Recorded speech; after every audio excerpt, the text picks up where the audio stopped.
Hello and welcome back again with another episode of the Club World Cup journey. We are here with Group H. Now, this group coming into it would have been a little bit interesting. I think Madrid drawing their first game, obviously Salzburg winning their first game as well. So it was pretty much a point for Hilal, a point for Madrid, and Salzburg beating uh, Pachuca. Um, this group was very interesting. I feel like Madrid needed a result against Pachuca. It didn't really start well for them. Raul Asensio early on getting a red card, and then you were thinking, "Oh, wow, this early on red card." But I would say this: I think Pachuca, if it was any other team, I think they would have had a better chance of getting a result out of the game. Because as much as the chances that Pachuca had and the shots, Solomon Rondon up top isn't really good enough. I think attacking going forward, the players they have in terms of like Kennedy, Bautista, Dominguez, just a lot of chances, but not they didn't make it count. And when you don't make it count against Madrid, they'll punish you, and that's what happened. Bellingham with a lovely finish, Gula, a brilliant talent with a goal as well, and then the third from Valverde in the second half. Obviously, Pachuca got one back, but it was too late at that point. And the thing is, it's funny that for 83 minutes, Madrid had 10 men, but they played some of their best football so far in this tournament. I think for me going forward, I feel like they're not gonna. I don't know how far they're gonna get on this tournament. I think it's gonna be very difficult for them if they face either Juve or City in the next round.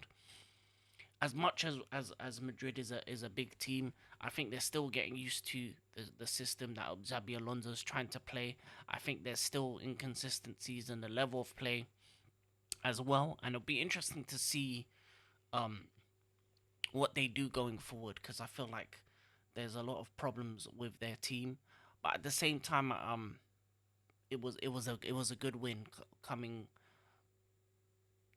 especially coming from the fact that they were down to 10 men very early on, and they were able to win it out 3-1. Unfortunately for Pachuca, back to back losses. I think they're not knocked out of the tournament, but it's going to be very difficult for them to stay in. I think them against Al Hilal is more likely that Al Hilal will win, especially with the level of quality players that they have as well. So we'll see what happens in that final game.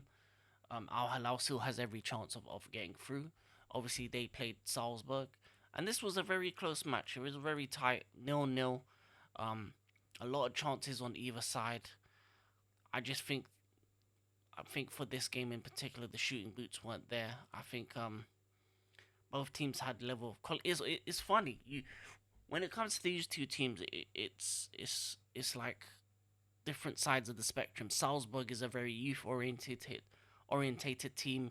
They're pretty much the team where Red Bulls start their kind of youngsters, the ones that go to Leipzig and go on to further their career like that. So you have a mixture of a lot of really young players and a couple bits of experience just to mentor them. But then on the other hand, you have Al Hilal that has some superstars mixed in with some Saudi players, and and you get a really interesting mix. I think for me, it was a very difficult game to judge. I'm not sure it was gonna go either way. Inzaghi so far back-to-back draws in his new role, in his new job. He does need to win the last game. I think if he does win the last game, Al Hilal will come out second in the group, and I think Madrid will beat Salzburg. So if Al Hilal can get a win, they'll be second by a point.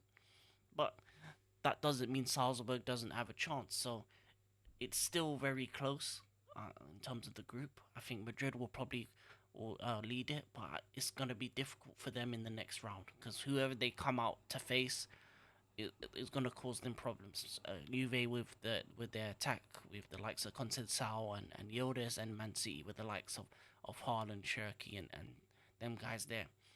And it'll be interesting to see who they put out in their next game as well because they still need to win. They still need to win. They're still not through 100% yet. and they need to have a convincing win. I think they haven't really made a statement in this tournament. They've been very slow and steady. They've slowly looked better game by game, but the next game they need to look better, and then the round of 16 they need to prove people wrong and have a big scalp. Because for me, they initially in the tournament they were one of the teams that would go far, but looking at the way they play, they're kind of in a limbo stage right now. They're still stuck in the Ancelotti type of football ways, and they're trying to learn the Jabi Alonso system. And he's not doing the typical three at the back. He's doing a 4-3-3, which is very interesting. I think it's something different from him. But I like the fact that he's adapting to Madrid, knowing that four at the back is more likely going to be the system that they prefer with the players that they have, and it's just about making the right balances in terms of the team, making sure that they have the right players in the positions to be successful, and see how it affects them as a team going forward. Outside of that, there's not really much else to say about this group. It'll be interesting to see how Madrid fares in the last game and into the next round as well. And yeah, I do hope Al Hilal go through. I like their team. I like their fan base. They've got a lot of quality players, but you never know. You never know if it's funny. Depending on what happens, you could see all three teams finish on 5 points, and then it will maybe it'll be based down to goal difference. So if Al Hilal get a big win, they could even top the group, and that could put this whole thing out of whack. So it'll be interesting to see how the final game week goes. I'm hoping for a couple shocks. You've already seen some shocks already. It's looking like some European teams are going to be not going to make it to the round of 16. Some of these South American teams are looking really strong.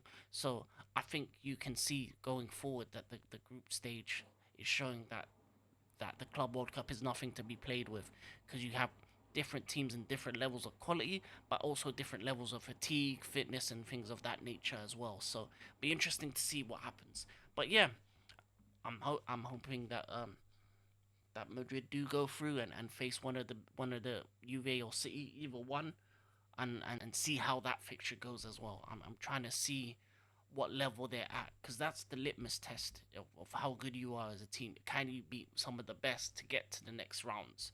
And that will be the litmus test for this modern day Madrid under Jabi Alonso. But yeah, nothing much to say with this group. Very simple.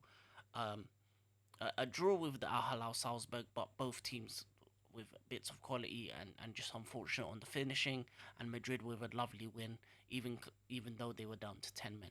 But that's been the Club World Cup journey, Group H, second game week over with.